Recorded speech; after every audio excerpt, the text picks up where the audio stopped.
How did Democrats go from the party of feminism to the party of replacing women? Find out today on Restoration Spotlight. I'm Hayden Ludwig, and this is Restoration Spotlight.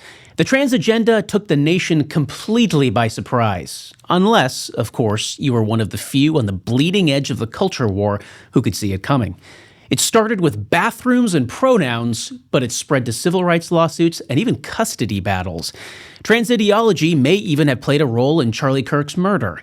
What's clear is the nation voted against this Marxist revolution in November 2024, but the left won't go down without a fight. Taking up that fight is Tina Descovich, CEO and co-founder of Moms for Liberty. Well, Tina, thank you for joining Restoration Spotlight. Thanks for having me. Now, I want to address something from the opener, and that's how quickly this trans revolution actually happened. The Obergefell decision, hard to say, mandating gay marriage nationwide was just a decade ago, though it doesn't feel like that. And yet the infamous bathroom bill battle, that was almost a decade ago. That was a year later in 2016. The speed that these things are changing all the way up to Gen Z turning 25 to 30% trans, this feels like Mao's cultural revolution to me. What do you think? I believe we absolutely are in a cultural revolution, and I don't think it's by accident. You can really, if you've been watching closely, and not very many people have been watching closely, you can see how things have unfolded. I mean, I probably wasn't really awake until 2010, 2015, when I decided to run for school board is when I really started to notice things that were concerning. Couldn't quite put my finger on it. But here in Florida, that's when they were changing all of the school districts' non-discrimination policies to add gender identity. And I really think that was a moment that really changed everything. In our district, there was 1,000 protesters on both sides the night they were voting on that policy.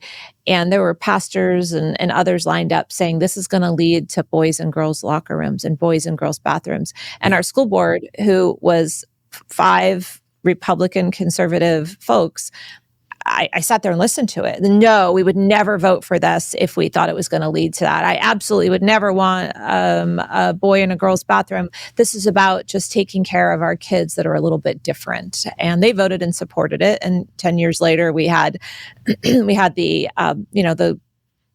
policies then that followed that had to be put in place to allow boys and girls bathrooms and all the things that just unfolded over the next decade. And why children? I mean, you see this, the left transing kids, oh yeah, that's what we want. Transing adults, meh. I mean, this is the National Education Association's entire reason to exist at this point is targeting these children. Why is that?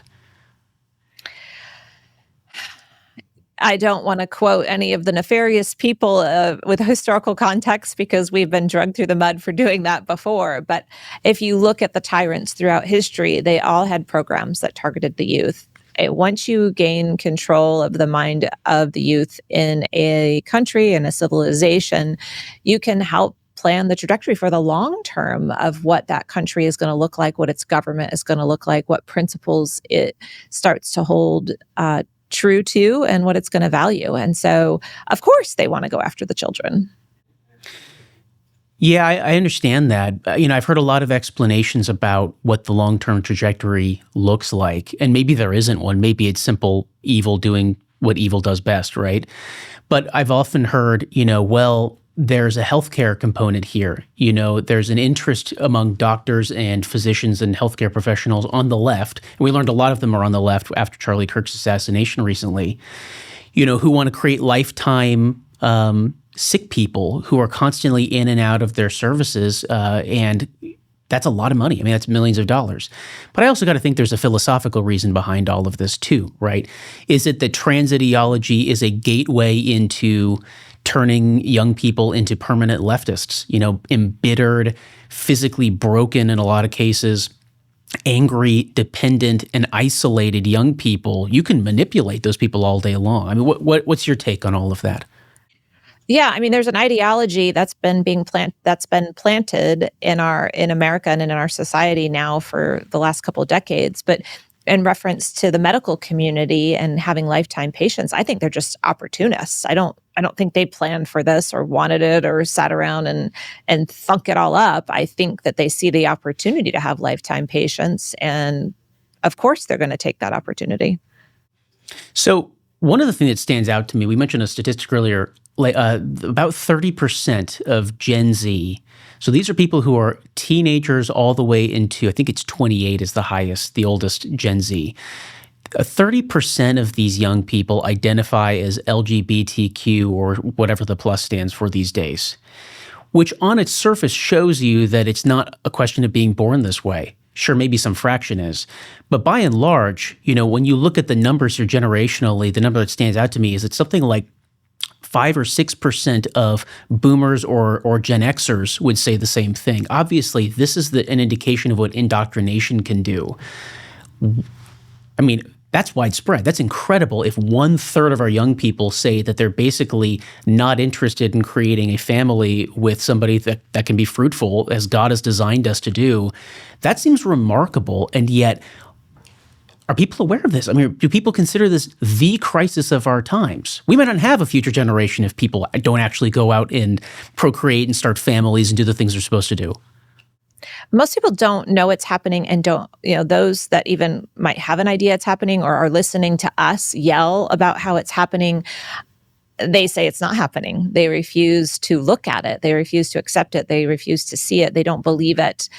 I do think there's some hope there because I think some of this is a social contagion. And so I think a lot of these kids will grow out of it and grow up.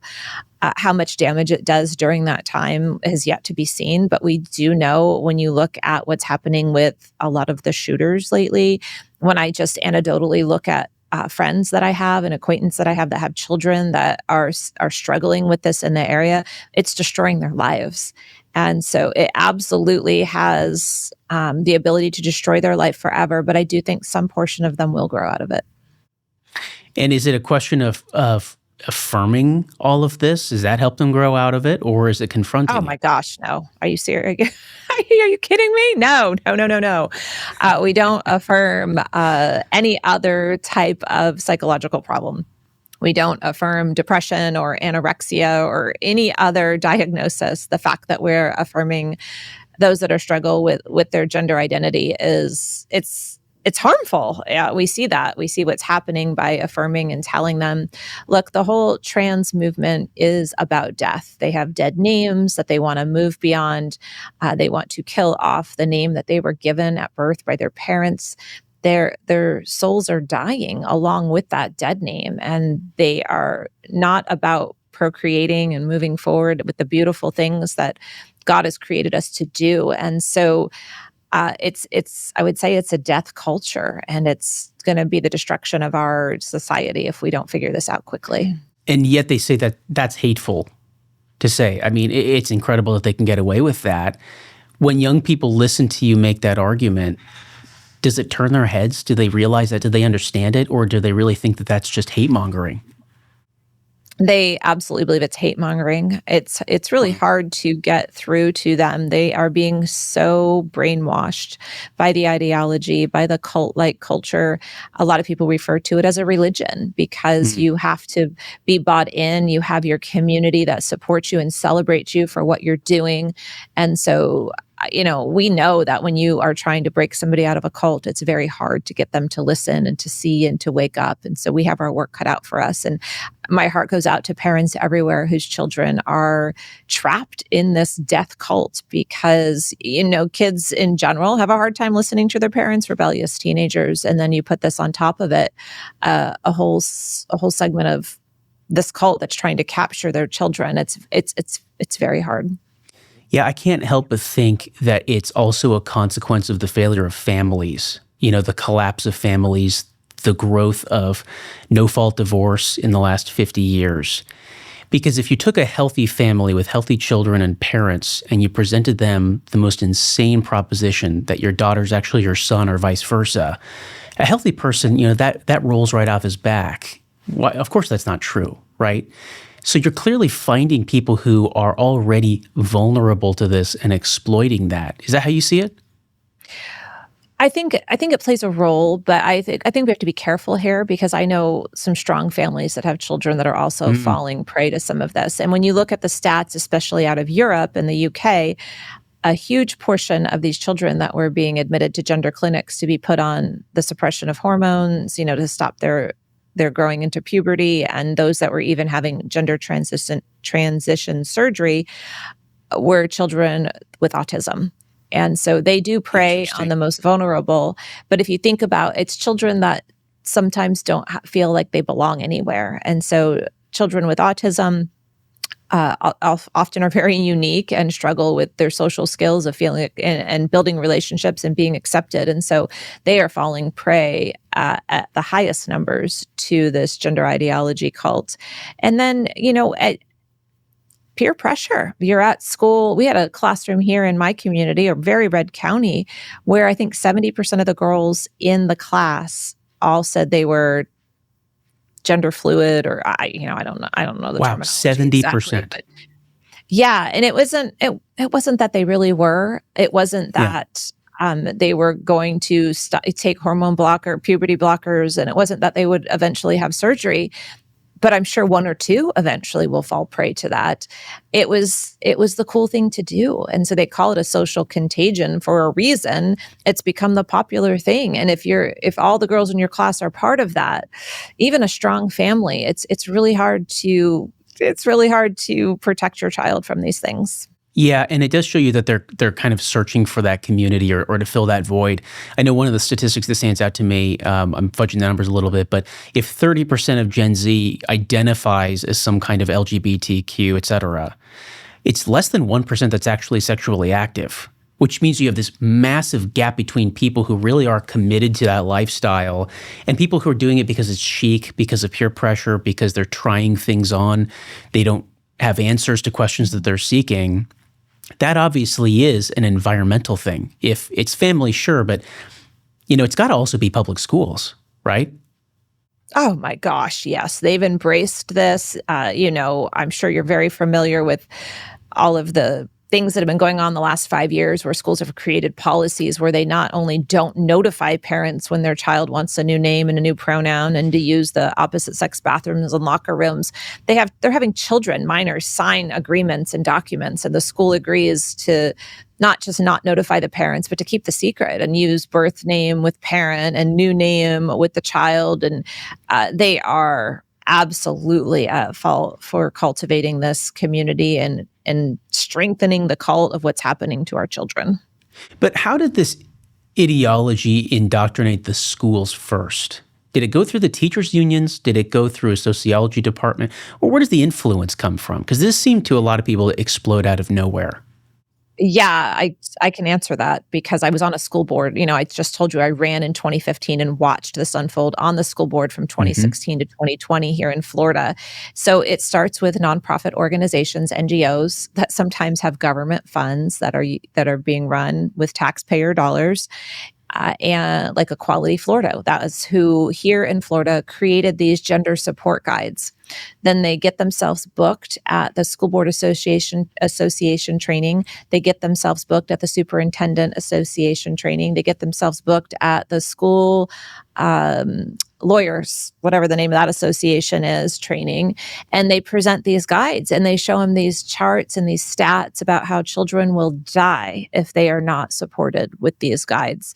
And so most of the people in education, honestly, they're in it because they have a heart for kids. And you say kids are going to die if you tell their parents that they're going to transition. And so what was happening here in Florida, it was so nefarious. It wasn't even going to policy to be voted on. And this is something very controversial. You're cutting parents out. You're lying to parents. You're blocking them. Absolutely should have been brought to school boards to be voted on by school board members that are elected by the parents. It was not here in Florida. Those trainings happened and they were made just support guides. So no one ever knew that they were being implemented in all the districts around the state. And I mean, that's how they started infiltrating. That's unbelievable. Well, and obviously, you've led the way in conservatives not only realizing that we actually have to battle over school boards. It's not just president and Congress and governor. It's also your local school board. And actually, it's a good way for conservative parents to become politically active is doing this stuff, but it catches you close to home. What's the state of that battle right now? We've been aware of this for, let's say, a decade now and trying to fight back. But that just means that the left is pouring more resources into this and realizing, hey, we really got to make this thing a battle. We can't take it as a given anymore. So bring us up to speed on that. Yeah, it's a hard battle, and it's a behemoth. I mean, if you look at the funds that the teachers unions have, they have hundreds of millions of dollars. I think maybe the NEA had $500 million budget last year. AFT had $250 million budget last year. That's just the national teachers unions. And then if you look at all the local teachers unions, which are in every single school district across the country, you have millions of dollars there too. And then you have very few organizations that are in the school board game trying to get back control and put it back to parents. Moms for Liberty, I would say, is the leader in that area. We've won, I think, over 520 school board races in the last 3 years, which we love to tout, and I'm proud of that, and I'm excited about that. But there's 13,000 school districts in this country with a minimum of 5 people on each of those boards. So 500 school board races does not put a dent in what actually needs to happen. And, we launched a PAC to be able to help these school board candidates, and it sits pretty empty. I'll be honest. The bigger donors in our country, they're not interested in school board races. I have begged and pleaded and pitched and tried, and it's just not something that they want to put a lot of money into. And honestly, school board races, most of them in our country can be won for like $5,000, and they're not expensive races when you need like $1 million to run for Congress or more. And so it's unfortunate, and we're working on it at Moms for Liberty, and I'm trying to crack the code, and we do help those that we can in these school board races. But when you're going up somebody that has almost $1 billion between the two teachers unions, I think we have $25,000 in our PAC to help school board races. It's just not a fair fight. Well, folks, if you're watching, you need to contribute $5, $10, $100 to Moms for Liberty. Thank you. Well, I just know from experience, Tina, the largest lobbyist in the state of California, and nobody gets this right if you ask them, it's the California Teachers Association, and has been for a long, long time. And you think about how big the lobbying presence of every organization on the left is there. It's remarkable. So you really are going up against a juggernaut. I want to actually give an example of something that I know you were involved in earlier this year, and that's in Colorado. Now, bring us up to speed on this bill. Tell us where it stands. In other words, it was a bill that would potentially allow courts to take away custody of children from parents who misgender their children during custody battles. Do I have that correct? Yeah, that's how the original form of the bill was. And it passed the House. I think it passed the House in that form. This was House Bill 1312. It was one of the most egregious bills in the country concerning parental rights, because literally, you just said it, it would take away the rights of the parent that did not affirm the child's gender. That is dangerous territory to go into in the United States of America. And so all eyes were on Colorado. It was set to pass the House, the Senate, and be signed by the governor. And so we went out there and held a town hall, brought all the stakeholders together, and it was a really good event that night. And when we do a town hall, they are an open forum. So we say all viewpoints are welcome. And there was a lot of members of the LGBTQ community that showed up that were parents. And so we had a really healthy debate and discussion. One of the moms came up to me afterward and said, I was afraid to come to something put on by Moms for Liberty, but it said all viewpoints. And she said, I'm so glad I was here, because it turns out most parents agree, even in the LGBTQ community, that you don't want the government getting involved in deciding who gets to take care of their children. And so we made a lot of progress. By the time the bill passed the Senate, that was stripped out of it, and some other key things. It's still a bad bill, but it's not nearly as egregious as it was. It's just remarkable that that's even a bill. I mean, that's people are considering that. I mean, if you told me that 20 years ago, that sounds like a fever dream from the fringes of the Tea Party, right? I mean, it's a fever dream I could have had incidentally, but that's remarkable that will probably soon be legislation in a state that was voting red 25, 30 years ago. Yeah, it is. You say, like it's like tin hat wearing. Yes, that's right. This is where it's going. Right? Oh, no, it's not. Yeah. We're here. It's not. This is where it is. Here. But it goes back to the beginning of our conversation where I was at that school board meeting 10 years ago in 2015. And everyone thought the pastors were out of their mind. Go put your tin hat on. We're never going to allow boys and girls. That's absurd. You're saying something extreme that'll never happen. Yet here we are. So do you think, though, kind of on that point, and you alluded to this earlier with a number of active shooters who've been transgender or transgender adjacent, right? Tyler Robinson's boyfriend, for instance. Do you think the speed at which this has all progressed and developed, coupled with these horrifying shootings and atrocities, is that changing the public's perception? In other words, is it burning itself out, dare I say? It doesn't seem that way. We have a president, thank goodness, that has put his foot down with executive orders, but there's no legislation to back any of these things up for lasting protection. I do think the public has woken up to boys and girls sports. That seems to be something that is polling at 85%. They don't want boys and girls sports. When you see a girl losing her position after all her hard work, people seem to identify with that. But other than that, I don't think we've stopped what's happening here. I don't think we've done enough to wake people up to realize how bad it is. Because if you just follow on social media what's going on, there's so many people that are still calling us bigots for trying to expose this, that are still saying, we hate the LGBTQ community, which just is not true. And so I don't think we've even started to dismantle this yet. What about President Trump? He's got, 3+ years left in office. What would you advise him to do? What legislation, what executive orders? Give us the big picture here. He has signed great executive orders. I think it was day one he has signed the boys and girls sports. He has signed an executive order that boys are boys and girls are girls. And, we're not going to perpetuate that they're not throughout all the federal government. But he has limited power. Where he's not a tyrant. He doesn't have the power to just pass laws. He can influence and he can ask and he can suggest. But Congress has got to step up and solidify and codify these executive orders in law so that they cannot be repealed, or it would take 2/3, or, it would have to go back through the process. And that's unlikely because we know Congress doesn't work that fast. States have to step up and pass laws. We're working Moms for Liberty right now looking at doing some ballot initiatives. And Colorado is one of those states where it's already been launched with some other organizations too, to keep boys out of girls' sports. And so we can start there. The people can rise up if the state legislatures aren't going to take care of business and make sure stuff is codified in their states to protect females and to protect children. What role, this is a wild card, what role do you think homeschooling and this creation of especially Christian homeschooling, parents taking the initiative on what my children will learn and how the world is shaping them, what role is that going to play in this long run, do you think? It's going to continue to grow. It is growing. Ever since COVID, it's been exploding. And so it's beautiful. I mean, parents are the primary and first teacher of their children. And so it's great. It's still not for everyone. I don't think we'll ever get to a place in America where everyone will homeschool. And so we have to have good alternatives for children.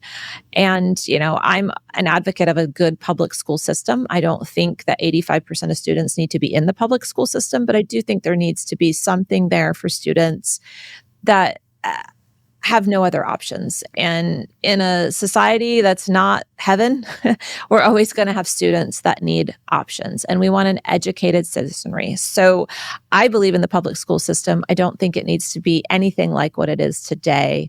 But if you can homeschool, homeschool your kids. I can't think of any better way to make sure they have your values, your principles, that you've instilled your belief system into your children. Yes, God gave them to you and nobody else. I completely agree. Well, Tina, thank you for all that you do and your time joining us today. It's been my pleasure. I appreciate you having me on. I'm Hayden Ludwig, and this is Restoration Spotlight, a project of Restoration News, your source of headline-smashing investigative journalism for the America First movement. Check us out at restoration-news.com. And until next time, stay vigilant and trust in God.